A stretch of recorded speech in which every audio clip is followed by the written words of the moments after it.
Di Basa Basi.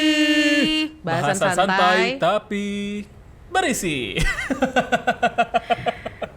Agak ada yang kurang ya. Mohon maaf, tuh rambut benerin dulu Pak. sorry.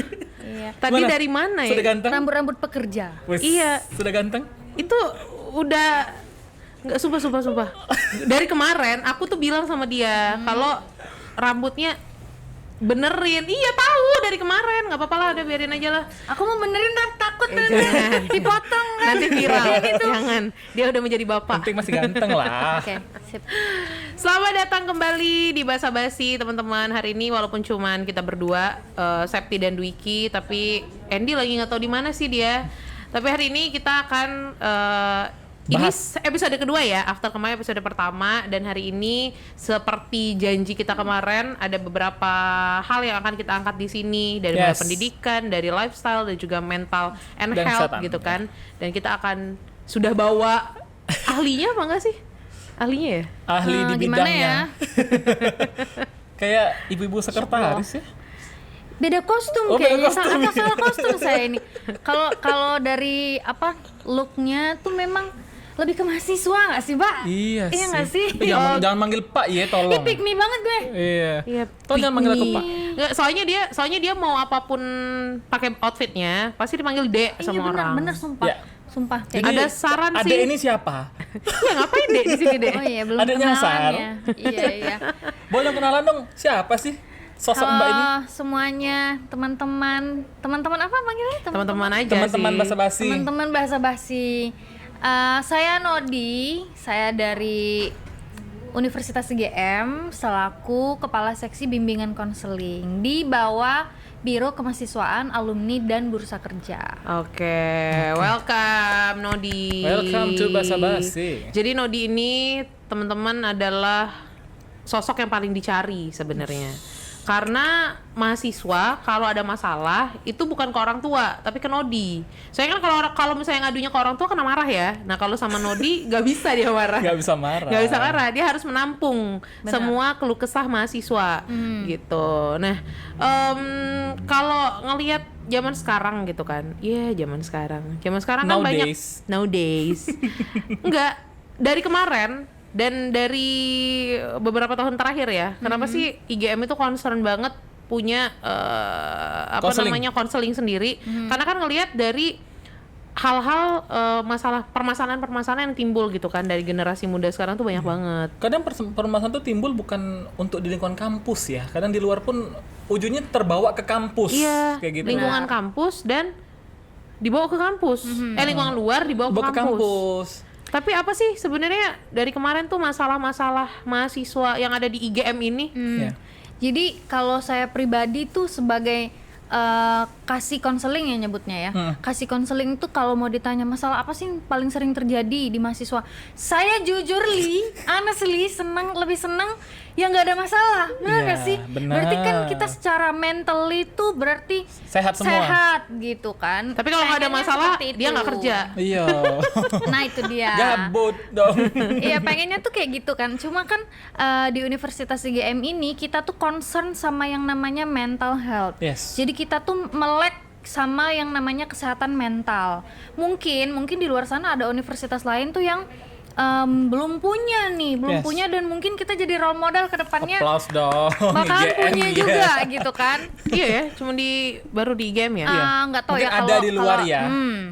Gitu. Kalau di universitas lain mungkin ada, cuma mungkin nggak terlalu sekonsen kita yang bener-bener ngangkat yang basicnya memang dari psikologi, karena saya sarjana psikologi gitu. Ya benar, jadi Nodi ini SPSI ya, alias sarjana psikolog teman-teman, dan lagi berproses untuk ngambil Insya Sun Allah ya. psikolog ya. psikolog. Weh, Karena amin. kalau praktek tuh harus ada wajib psikolog License-nya. ya, license-nya Ya, gitu.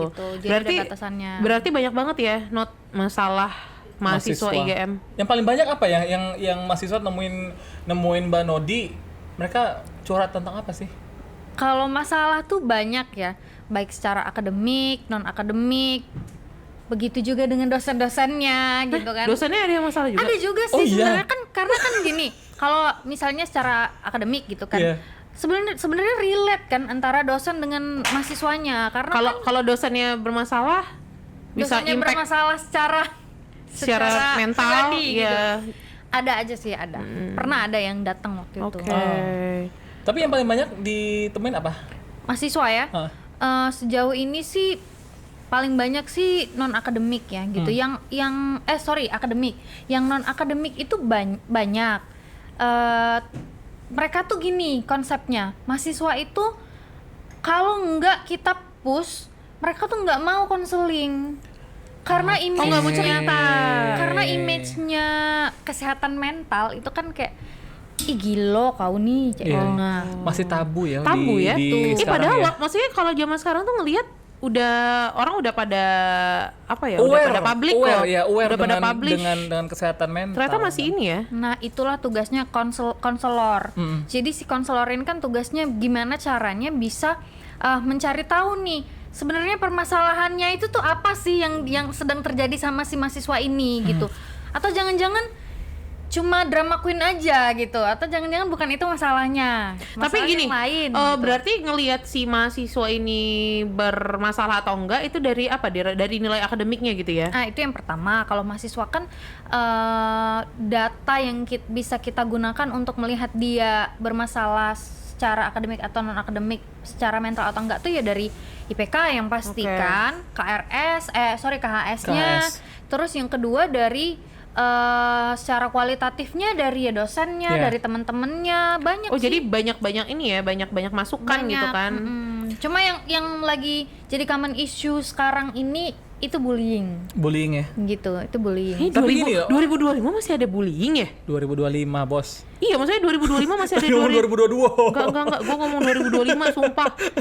Oh iya, masih ada, masih banyak ada. Berkedok kedoknya itu kamu tuh nggak sefrekuensi berkedoknya. I see. Bakso zaman sekarang ini nggak sesirkel. Gitu. Iya, nggak satu circle. Kedoknya tuh nggak satu frekuensi, nggak sesirkel. Tapi sebenarnya itu bahwa bullying itu tuh banyak loh aspek-aspeknya gitu. Dan mereka tuh nggak sadar kalau misalnya itu tuh bagian dari bullying, karena memang secara teorinya pelaku bullying itu nggak menyadari Nggak bahwa sadar. Nggak mereka sadar, tuh ngebully. membuli. Berarti mungkin Sebagian besar ada seperti ini itu. ya, ada efek dari lingkungan keluarga yang mungkin udah diciptain dari kecil. Mungkin Ya nggak sih? banyak karena faktornya. kan bener ya, kalau misalnya udah terbiasa tanpa dia sadari Iya. kalau dia ngebully, artinya mungkin ajaran atau didikan dari keluarganya Parenting kan ya? lingkungan terdekat itu keluarga ya. Artinya dia udah terbiasa gitu loh ngelakuin itu. Ya nggak sih? mungkin bisa jadi dia terbiasa dengan lifestyle blaming di keluarganya, suka Kayak ngejudge gitu kan. ngejudge gitu, blaming. Misalnya kayak kadang kita dari kecil tuh kayak itulah kan sudah diomongi jangan main kayak gitu, nyampak kan. Oh, sorry gitu, ya, ini aku blaming. harus belajar juga nih tentang parenting nih. Iya, ya kan? soalnya tanpa kita sadari tuh ternyata hal-hal kayak gitu orang tua Berdampak. lakukan, berdampaknya juga jadi Benar. anak pada saat dewasa jadi pelaku bullying ya. Jadi kan dalam pertumbuhan dan perkembangan itu banyak faktornya. Ada faktor internal, ada faktor eksternal. Faktor internalnya bisa jadi dari biologicalnya, secara biologisnya, bisa jadi juga dari faktor lingkungannya, bisa jadi faktor teman-temannya atau tempat dia kuliah. Milih tempat kuliah itu juga bisa jadi pemicu gimana caranya orang itu bertumbuh dan berkembang loh nantinya Oke. gitu. Tapi gini Mbak Not, ini sebelum kita terlalu jauh tentang bullying ya. Di tahun 2022 aku itu pernah buat webinar zaman Covid ya. 2021 2022 deh. Zaman Covid ngebahas tentang mental health. Targetku memang nggak terlalu banyak ya, kan pas Covid cuma 100 lah. Ternyata yang ikut tuh sekitar 500 orang lebih dari Itu seluruh anak-anak SMA semua. anak-anak umum. Umum. Ya, dari seluruh Indonesia sekitar 500 orang dong yang hadir di webinar itu. Terus yang ingin kutanyakan, apakah dari pandemi ya selama kurang lebih 3 tahun ya, itu berdampak ya untuk kesehatan mental yang mereka tuangkan ketika Di sudah aktivitas sehari-hari setelah pandemi. Oke. Itu sebenarnya kayak jadi apa ya, life issue yang ngebikin mental health ini kayak jadi dinormalisasi gitu. Oke. Jadinya bukan dinormalisasi sih, kayak jadinya kayak udah biasa gitu ya. judgmental gitu loh, orang-orang self diagnose banget Nah, loh gitu. Inilah bahasa-bahasa itu self Diagnose gitu kan. Oke. Jadi kayak mereka tuh ngejudge atau nge-labeling diri mereka, apalagi kan di zaman Covid ya itu, di zaman pas kita masih online-onlinenya gitu kan. Kayak perannya sosial media itu sangat terdoktrin banget nih anak-anak muda tuh gitu. Jadi kayak semakin banyaknya isu-isu tentang mental ini malah semakin bikin mereka kayak Kayaknya ini aku aku ini nih. deh, kayaknya aku kena anxiety ini deh. Iya. gitu. Iya. Kayaknya ini aku deh, apalagi sekarang itu di zaman-zaman kita Covid itu mulai banyak tes yang berkedok mental health, misalnya kayak tes borderline. Oh. Ketahui kepribadian kamu melalui tes ini. Jika kamu melihat gambar ini adalah bentuknya Kalau kamu bentuknya harimau, iya. kamu berarti adalah kamu orang yang ada, kayak gini gitu. cenderung memiliki gangguan schizofren gitu. Padahal itu belum terlalu Belum benar tentu, ya, belum nggak tentu. benar ya. Karena kan yang bisa mendiagnosa seseorang itu terkena mental health atau enggak itu tuh Ya psikolog. expert Psikolog ya? harus ke psikolog bahkan ke psikiater gitu loh. Benar. Berarti Harusnya untuk kayak gitu. konten-konten yang ada di TikTok, IG, sosial media itu pengaruh juga dong berarti ya? Iya, aku bilang sih iya. Mungkin kalau aku nggak belajar psikologi, mungkin aku juga bisa terbawa arus Terpengaruh. itu gitu. Karena sebenarnya tuh memang pada dasarnya tuh yang mereka gunain pada tes-tes online itu tuh memang ada ilmu psikologisnya. Kalau aku lihat, ada ilmu psikologisnya. Tapi- Cuma itu kan kayak kita kan misalnya psikiater atau psikolog, mereka kalau mau ngejudge atau memberi diagnosis itu kan Ada tesnya dulu. panjang prosesnya gitu. Ada misalnya kalau misalnya dokter SPPD, mereka harus cek lab dulu, mereka harus tes dulu, dan banyak mereka harus evaluasi, mereka harus wawancara dulu, banyak prosesnya, nggak cuma sekedar dalam satu halaman langsung bisa ngejudge kamu orangnya seperti itu gitu. Itu salah satu yang jadi pemicu kenapa banyak orang yang suka Self-diagnose. self-diagnose sekarang. Berarti bahaya ya self diagnose ini, apalagi orang-orang yang tadi minim literasi gitu kan, Bahaya sih. tidak membaca secara ilmiah gitu kan, tapi dia menjudge dirinya karena satu momen mungkin kan. Jadi dia menjudge kayaknya aku ada ini deh, yang tadi ada skizofrenia lah, Benar. ada anxiety apalah, bipolar disorder lah segala macam. Gimana? Tapi kalau di mahasiswa ya sama bullying ya, ini yang dihadapi dosen selama ya pendidik lah ya untuk di kampus itu di akhir semester, Mbak Nodi. Ini sekarang aku mau nanya deh, ada apa dengan nilai B sih? Karena anak-anak sekarang dapat nilai B, stres loh mereka. Iya ya, aku jujurly gitu. Kalau konseling sih belum ada ya yang misalnya dia dapat nilai B itu dia sedih atau dia Depresi sampai. kayak Tapi nggak mungkin terima cuman batas ini aja Dosen, sih. jadi itu sampai Dia ngecek. ngeritik ke Benar. dosen gitu Pak, kok aku loh. dapat nilai B yang Iya, ini? iya, iya. Baru-baru ini sih aku bisa dengar. nggak di ini jadi apa? Ini Aku mau ini, ngerjain ini, tugas gitu ya. Iya, jadi maksudku tuh apakah nilai kan B kan lulus loh besar nilai B. Ya Apakah B-nya itu B dampak kurus dari- sampai B gendut. Apakah itu Benar. berdampak dari sosial media juga? Apakah bisa ya? Sebenarnya sih kalau dari POV aku, dari pandangan aku yang ngelihat yang kayak gitu kan, fenomena yang seperti itu tuh kita kan harus ngelihat dari dua sisi nih. Ada sisi positif dan negatifnya. Ngantuk, Bu. Untuk saya Kalau misalnya sisi positifnya ya kita lihat dia berarti bagus banget motivasi anak ini gitu. Dapat B Oh, aja iya. dia mau memperbaiki, mau sempurna. memperbaiki gitu kan. Itu kan sisi positifnya, berarti motivasinya belajar tinggi banget loh anak ini gitu. Tapi Nah, tapi dari sisi negatifnya mungkin dia punya self efficacy atau kemampuan untuk sadar bahwa kemampuan dia tuh harusnya batasnya gitu dan dia mempush self efficacy dia lebih tinggi dari itu gitu. Kesadaran bahwa kemampuan diri kamu tuh seperti itu gitu, dan mungkin kemampuannya memang cuma B gitu, tapi dia mempush memaksakan dirinya gitu loh. benar. mempush diri dia untuk dapat lebih dari itu Ya gitu. oke sih, baik kalau misalnya yang tadi POV pertama, tapi kalau misalnya POV kedua yang terjadi, bisa jadi nanti berdampak ke depresi, Benar. ke tidak puas diri, Benar. terus juga nanti malah jelek-jeleknya kayak ngejelekin dosen, bahkan ngejelekin institusi sih. Karena Iya. kenapa aku bisa sampai dapat B padahal padahal ngerjain gini-gini. tugas semua dapat B, tapi ya nah itulah maksudnya fenomenanya Mungkin ya. dia tuh perfeksionis kali ya, terlalu perfeksionis gitu, dan terlalu perfeksionis itu juga nggak baik gitu kan. Ujung-ujungnya kita jadi overthinking. Abis overthinking nanti bisa turunan-turunannya lagi dan banyak lain Nah, sebagainya. tadi kan Nodi cerita tentang bullying.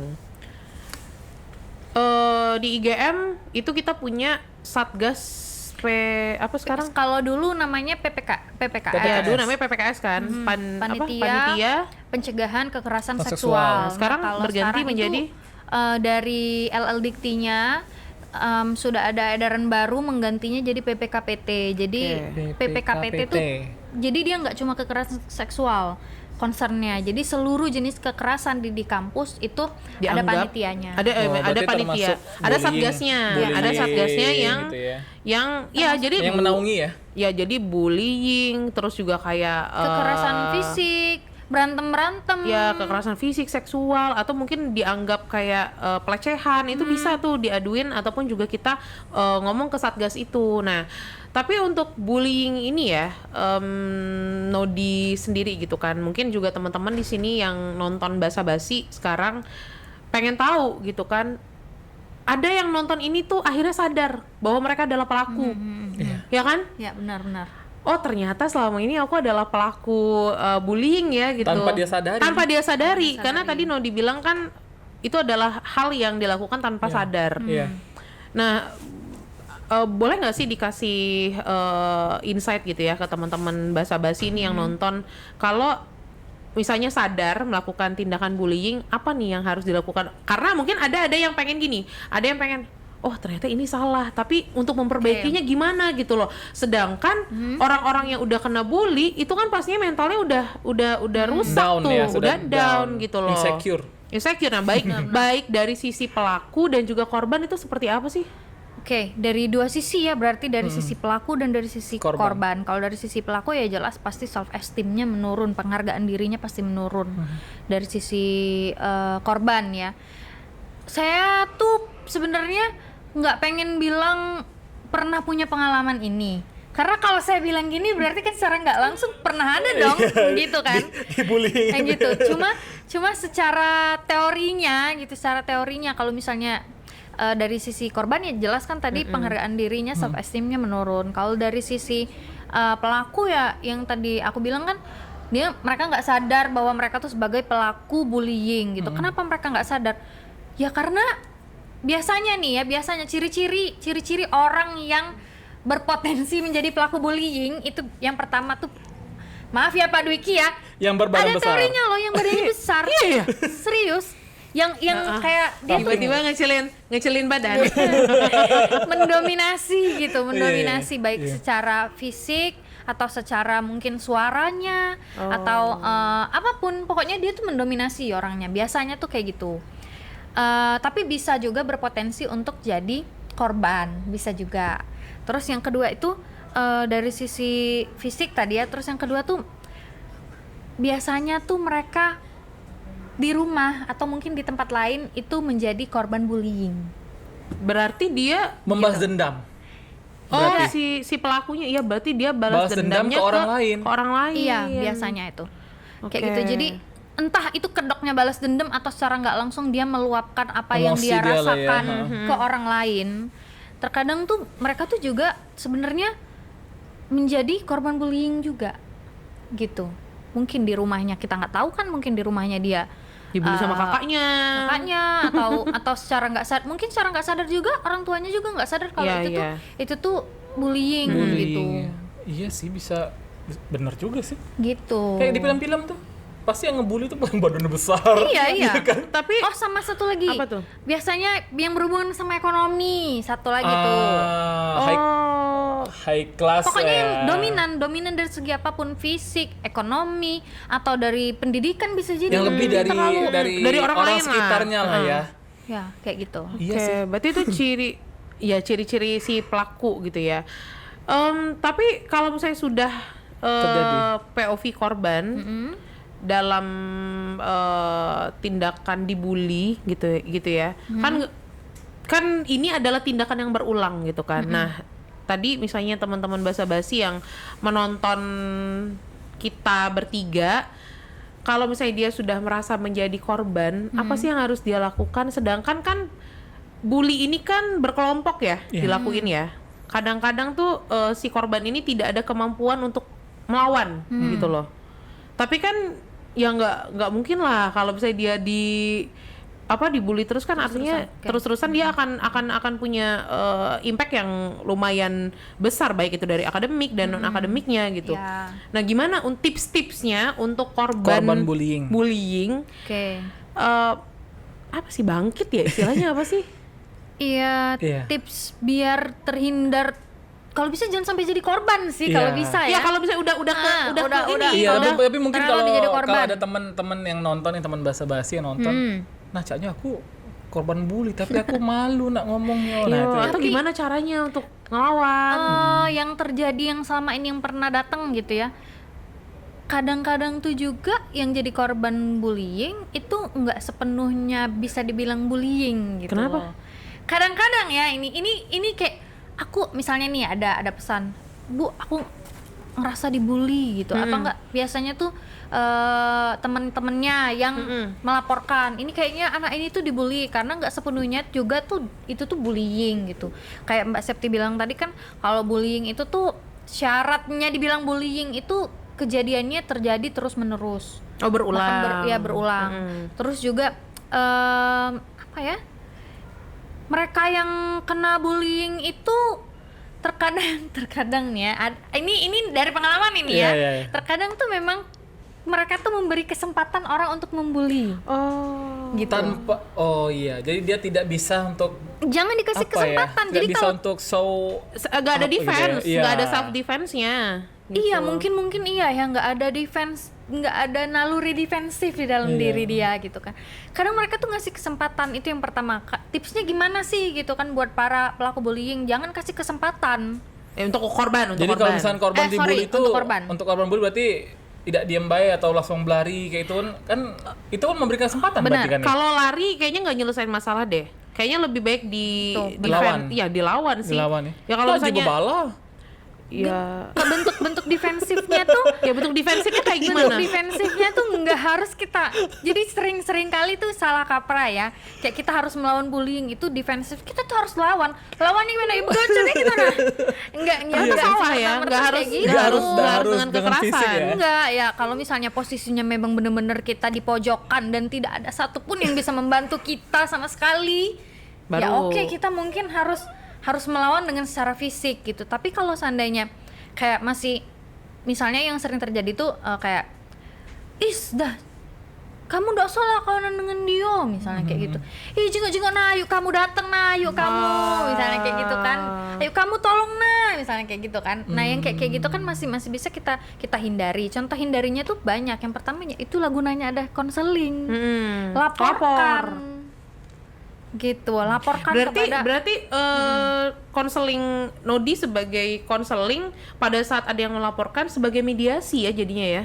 Iya, dipanggil gitu. Iya, bukan cuma saya di konseling sih, di BKBK, Biro Kemahasiswaan Alumni dan Bursa Kerja, dan juga jadi panitia PPKPT itu juga sebagai mediasi, karena tugas yang judgementnya kamu harus kamu bersalah, kamu tidak, itu kan bukan kita. Tapi harus ada bukti nggak sih kalau ngelapor? Yes, nah itu tuh kan, untuk nyari buktinya itu susah, gimana itu dong? Yang susah. Itu. Kalau nggak bukti saksi, karena kalau misalnya kita nggak punya bukti, artinya harus ada saksi. Nah, kita mau nyari saksinya itu kadang-kadang orang nggak mau dong jadi saksi. Ayo dah, aku udah galak melo-melo, minta urusan berarti kamu. Berarti dampak positifnya kita memviralkan.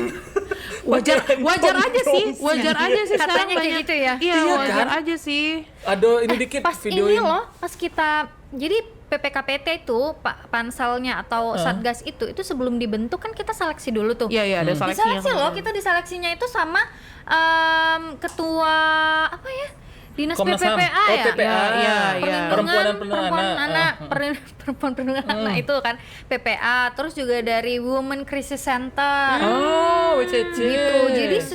Jadi kita tuh ngebentuk ini tuh nggak main-main loh gitu. Jadi kalian nih yang ngerasa kayaknya aku tuh jadi korban bullying loh sekarang. Saya yakin di setiap PT perguruan tinggi baik swasta atau negeri sudah punya itu. Nah, karena wajib ya dari Wajib dari benar, dikti ya? benar wajib, dan itu tuh harus kalian manfaatkan gitu. Jadi udah ada difasilitasi gitu Iya. loh kalau ada tindakan bullying yang dilakukan dan kalian merasa dibully gitu loh. Ya mungkin kalau misalnya memang belum ada bukti, mungkin bisa konsul minta bantuan dulu, sama minta mereka. bantuan gimana caranya nih biar ada bukti. Bisa dulu. Nah, aku kena bully, tolong video ke. Iya, tolong video Kayak gitu ke. nggak sih? Iya. Atau masa kamera tersembunyi gitu kan. Kan Iya, iya, kocak ya bully. Itu Disetel PR drama itu. dong Iya, berarti. jadi drama. Itulah kenapa sekarang orang-orang tuh malah lebih memilih memviralkan di media sosial kali ya. Iya, jalan Jalan ninja. Jalan cepetnya, karena kan sanksi sosial itu kan sekarang jadi salah satu senjata gitu kan. Iya. benar. Orang-orang lebih takut sanksi sosial Iya, kan ya sekarang kan. daripada ini. Tapi gini, oke lah bullying. Yang sering ditemui juga masalah percintaan nih. Untuk di kampus apakah ini berdampak juga nggak sih? Pernah nggak dapat kejadian nggak kayak Udah. putus cinta gitu? Berdampak pasti dong. Bahkan mungkin ada yang sampai amit-amitnya mungkin ada yang sampai putus kuliah. Putus Ada. pacaran, putus kuliah juga. Ini cerita ya. Makanya tadi aku tanya. Jadi ada mahasiswaku ya. Jadi ada jadwal MK lah. Jadwal itu sedang kuis kan. Terus aku tanya lah dengan temannya, ini kenapa nggak masuk? Sama masuk. Nah, dia ini baru ini Pak, Putus. baru putus sama ceweknya. Oh, Lah iya. jadi, ya dia caknya sakit hati. Lah, aku bilang nah Iya, jadi. apalagi sekelas ya. Nah, ini nih. Tuh. Ini gimana jadi dari Ya mungkin pesan-pesan Nodi nih Iya. buat teman-teman yang mungkin sekarang lagi menjalin hubungan pacaran ya. Kita nggak melarang Nggak kan, melarang. nggak ngelarang sebenarnya mau punya Itu hubungan. Monggo, salah silakan, satu proses gitu. mereka bertumbuh Iya. ya, tapi tidak membenarkan juga gitu. Iya, gimana meminimalisir resiko-risiko kalau misalnya tadi berantem, putus gitu kan. Terus efeknya jadi nggak kuliah lah, saya nggak mah- ikut kuis. Iya, berdampak lagi ke nilainya dapat B, dapat Nah, C, lah itu. ngelapor lagi. Apa sih sekarang tuh bahasanya toxic relationship ya. Nah, itu apalagi dia yang tadi. sudah sampai ke toxic relationship gitu. Gimana ya? Ya nggak usah pacaran sih.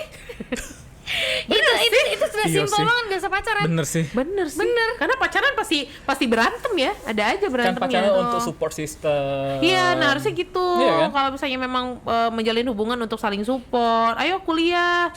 Ayo dek kuliah, Ida. Soalnya nak dijemput kakak kuliahnya. Tapi kalau misalnya ada teman basa-basi yang sedang patah hati lah ya. Nggak gini. Kita tuh bilang kayak gini karena kita dulu pengalaman nggak sih? Iya, Gitu, pernah. jadi- Kita tuh pernah ngalamin loh teman-teman. Kita pernah ada di fase kayak keadaan lagi nggak baik-baik aja karena mungkin putus, berantem. Tapi kalau aku pribadi ya, ini sharing pengalaman aku ya. Kan sudah melewati banyak sekali halang rintang kan ya, dunia percintaan gitu kan. Siapa yang kenal sama Septi ya? Jelas. Tapi aku tuh paling gak mau mencampur adukan urusan percintaan ke karir ataupun juga kehidupan pribadi. Karena apa? Karena gini, kita putus sesaat, tapi hidup kita itu akan berlanjut gitu loh. Kalau misalnya kita salah langkah dalam artian kita lagi putus cinta, kita nggak kuliah, atau kita lagi putus cinta, kita nggak ngerjain UAS gitu kan, itu efeknya tuh jangka panjang loh gitu. Bisa jadi kita ngulang Ngulang MK. ngulang mata kuliah Iya. gitu kan, atau bisa jadi nanti dosennya jadi nggak respect lagi sama kita. Nah, jadi poin-poin itu yang memang harus teman-teman pikirin. Jadi kalau misalnya memang lagi berantem, dihitung-hitung dulu, ditulis lebih banyak mudorotnya atau hal baiknya. Tabarakallah. Iya gitu loh. Benar. Karena jangan sampai hal yang simpel malah jadi bikin kita itu Iya, benar. impactnya jangka panjang. Betul. Itu sih. Ya, kalau Nah, aku kadang-kadang dulu- tuh itu. Jadi sekarang anak-anak zaman sekarang tuh karena emosi sesaat, apa sih bahasa itunya? Rusak susu sebelanga, apa namanya? Karena Gara-gara nila nih setitis, rusak itu susu rusak susu sebelanga. sebelanga. Itu tuh. Tapi jangan kalau aku sampai kayak kuliah gitu. dulu, ini untuk para laki-laki, weh. Kalau aku dulu Laki-laki. kuliah, Ini POV cewek ini. Ini POV iya, cowok, ini cowok POV cewek gimana? kan. POV cewek, Kalau aku dulu POV cewek. ya pas pacaran banyak sih mantan aku ya. Tapi diputusin ya cari lain. Jadi tidak mengganggu untuk kuliah. Alhamdulillah. Patah satu tumbuh 1000. Cak lagu ini kemarin kan quantity quality Dembo. Nah, jadi memang kalau sudah putus ya sudah cari lagi Oh, dong. ini POV player yang ini. Tidak. Jadi POV logis ya. Enggak, katanya. karena aku tuh mikir ya sudah kalau putus ya sudah sih cari lain. Ya nggak harus kayak ya sedih pasti ya, sedih pasti. Iya, ya oke, tapi tidak yang larut sampai ganggu kuliah, ganggu pertemanan. Enggak sih, ya putus. Ya ada sudah. loh yang sampai nggak boleh temenan juga karena dia Iya, pacaran, toxic, nggak kan? Apa boleh istilahnya tuh nggak usah. overprotective. posesif. Overprotective. Ya, Ya. overprotective ya sejenis itulah pokoknya itu masuk ke toxic semua lah intinya kan. Udah red flag kalau zaman Wush. anak sekarang. Oh iya, red red flag, flag. green flag gitu kan. Kalau Cowok ber- red flag menurut kamu? Kayak gitu berarti. Iya benar-benar. Ini pengalamannya lah. Iya kan? gitu ya. Enggak sih kalau aku gini, kalau ditanya tentang apa pacaran, aku ya udah siapapun itu gitu, siapapun itu kan baik mahasiswa atau yang sedang menjalin pacaran pasti ada dua. Ada yang bisa positifnya kamu ambil, ada yang negatifnya juga yang kamu ambil. Dan itu kan ada resiko semua. Apapun yang kita jalani itu ada resiko semua, apalagi kita yang lagi berkecimpung di dunia pendidikan gitu kan. Karena yang wajib dulu nih dalam Islam kan yang wajib dulu nih yang Nah, dijalanin gitu. Betul. Dan teman-teman mungkin juga ya, kuliah itu adalah bentuk tanggung jawab kalian ke orang tua. Jadi mau apapun alang rintang, mau apapun cobaannya harus diselesaikan gitu loh. Iya, Jangan sampai bener kayak lah. karena hal-hal kecil, ya tadi ya mungkin beberapa kasus kayak tadi bullying, putus cinta, atau apalagi tadi dapat nilai B Iya. gitu kan, depresi segala macam hal-hal yang memang biasa didapatkan di perkuliahan itu jangan sampai mengganggu ataupun juga bikin kalian itu jadi stuck gitu kan. Nggak mau deh ngelanjutin kuliah lagi, ini nggak sesuai sama ekspektasi gitu kan, realitanya tidak sesuai ekspektasi. Ya memang gitu, itu baru kuliah, belum di dunia kerja, Bo. Iya benar-benar. Jadi memang kalau misalnya kalian nih teman-teman basa-basi, apalagi khususnya untuk mahasiswa-mahasiswi Universitas IGM, jangan khawatir karena kita di Universitas IGM ada Biro Kemahasiswaan Alumni dan Busa Kerja. Kita ada kasih konseling di sini, ada Mbak Nodi yang siap sedia 24/7 mendengarkan curhatan ya. Ada yang loh denger nggak? waktu itu pernah ada aku lupa tapi dia konselingnya tentang apa ya, ada beberapa tuh kayak tiba-tiba mereka udah lulus kuliah terus nge-DM gitu, Kak terima kasih ya waktu itu Ih, udah apa ampun. namanya udah dengerin curhatan aku gitu, walaupun menurut orang mungkin nggak penting pada saat itu, cuma kalau aku saat itu tuh nggak berada di posisi itu, mungkin aku nggak ada berada juga di posisi yang sekarang udah kerja kalau nggak salah ya. Nggak tahu, pokoknya dia tiba-tiba nge-DM di IG aja gitu kan. Ya, jadi Mbak Nodi open ini ya, open konsultasi dimanapun ya, WA, DM, boleh Nodi apa Instagram? Aku tuh kalau Ilya @nodilia RRIS, karena aku dipanggilnya Riris di Oke, rumah. @nodilia RRIS. Boleh Aku mungkin tuh di follow kalau ya. konseling itu aku nggak pernah judgement, aku nggak pernah ngasih saran, aku nggak ngasih Karena saran. cukup jadi pendengar nggak sih? Itu cukup jadi pendengar gitu. Dan Kadang-kadang ada beberapa case yang nggak butuh iya. solusi, hanya butuh didengar untuk aja. dengarkan. Cuma pernah ada beberapa kali tuh yang kayak berulang kali dia ceritakan dan sampai akhirnya tuh kadang ada juga lah yang kita kayak Ini cerita terus. gitu kan. Bukan karena ceritanya tapi kayak udah kita ngebantu dia buat lurus lagi nih di jalan yang benar, tapi kayak masih kembali lagi ke situ. Jadi kayak Ambeng. Nah kalau udah kayak gitu berarti butuh apa nih? Butuh bantuan apa lagi nih? Psikolog udah nggak mempan. biasanya aku saranin ke yang lebih expert sih Oh, ke biasanya. psikiater kayaknya ya. Ada yang kalau udah benar-benar udah kayak sudah bukan ranah aku lagi nih gitu kan. Aku bilang ke dia, "Oke, kamu punya BPJS? Punya. Oke, balik ini kamu ke puskes, nanti kamu minta rujukan. Rujukan. Kamu bisa ke psikolog atau ke psikiater." Nah, ada juga nih, ya ini nih ya, ini mungkin kita jadi informasi juga nih untuk teman-teman ya. Ada yang takut untuk ke psikolog Yes. ataupun juga berobat karena masalah biaya. Karena sering berpikir kalau misalnya kesehatan mental itu kan mahal ya. Iya. Ya, iya sih bener sih, karena psikolog juga kuliahnya mahal ya. Tapi maksudnya sekarang tuh pemerintah kita tuh udah support, loh untuk teman-teman berkonsultasi ke expertnya itu dengan bantuan BPJS. Benar. Nah mungkin Mbak Nodi bisa jelasin nih. Dan fun fact-nya sebelum ada jelasan, BPJS itu disahkan undang-undang itu disahkan zamannya Pak Rektor kita loh menjadi ketua DPR. Tuh kan Pak Rektor kita loh yang Itu mengesahkan undang-undangnya tuh Pak Rektor Pak Marzuki Ali. Mengesahkan undang-undang Pas untuk beliau BPJS. masih jadi ketua DPR ya. Iya. Dan berdampak untuk orang banyak sampai dengan saat Terima ini. kasih Pak Rektor kita dan mantan Ketua DPR Bapak Marzuki Ali karena sudah mensahkan undang-undang BPJS. Jadi Iya loh. sekarang aku merinding beneran loh karena memang sekonsen itu harusnya. Dan kita tuh mau cari fasilitas kesehatan yang ngedukung mental tuh susah sekarang. Gitu. enggak, tapi aku nggak setuju kalau itu ya. Karena kemarin tuh aku di sini di IGM itu ada tes dari puskesmas ya, beberapa Oh tes. iya, Ada tes bener. kejiwaan sekarang. Iya, iya. Sorry, maksud aku susah tuh pada zaman dulu. Dulu ya, Kalau dulu sekarang ya. itu sangat Mudah. terbantu dengan adanya. Sekarang kan ada Halodoc ya, gitu. Halodoc gitu. Kan udah ada aplikasi online yang kita bisa Kalau terhubung. malu nemuin langsung bisa ke Halodoc. Aku kasih saran juga. Kadang kan mereka tuh nggak mau ketemu langsung karena takut di labeling kamu orang gila gitu. Itu masih tabu tadi di masyarakat saat ini kan. Bahkan kemarin aku sempat ngobrol dengan dokter FK ya, di FK kan. Dia psikolog di Jakarta dan ternyata di sana itu orang-orang sudah aware loh ketika ada yang rasa agak wah nggak beres nih, mereka ke psikolog. Iya, Nah, sedangkan iya. di situ masih tabu. Dan bahkan artis-artis pun itu orang-orang ini lah ya, Orang-orang besar ya. lah. Itu pun mereka kalau ada ngerasa I'm not well lah, ya mereka ke psikolog dan ya di sini masih tabu sih. Apa sih? Aku dulu pernah praktek di salah satu rumah sakit jiwa gitu kan. Jadi ada mungkin keluarganya yang datang gitu kan. Keluarganya datang terus kayak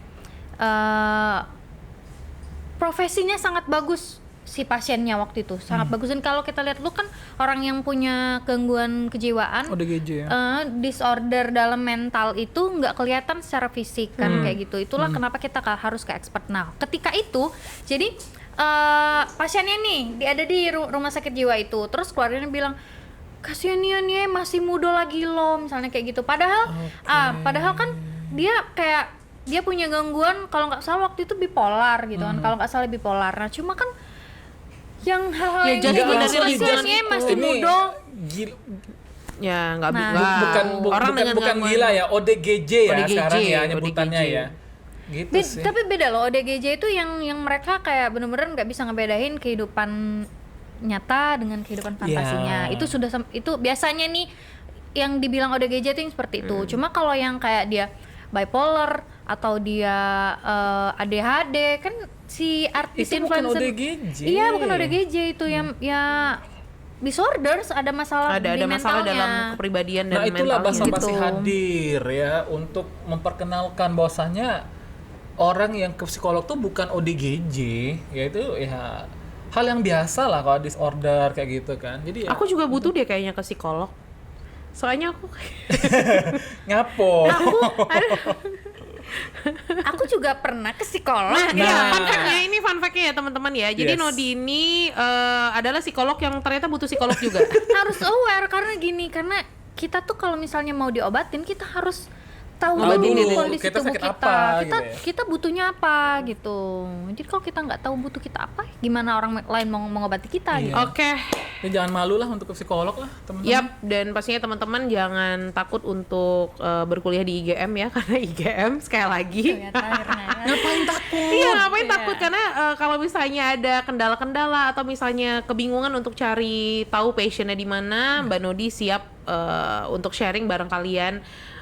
Aku tertariknya di akuntansi, tapi orang tua nyuruh ke manajemen. Nah, bisa Banyak bawa juga orang ini. tuanya ke sini, temuin Mbak Nodi, dan nanti konsul langsung sama Mbak Nodi, nanti ada di bagian pendaftaran ya teman-teman. Dan juga mungkin terakhir kali ya, kita mau minta insight dari Nodi itu kan as a counseling, gimana pesan-pesannya buat teman-teman basa-basi, khususnya calon mahasiswa ataupun juga mahasiswa di IGM, kalau misalnya mereka lagi menghadapi mental health atau menghadapi hal-hal yang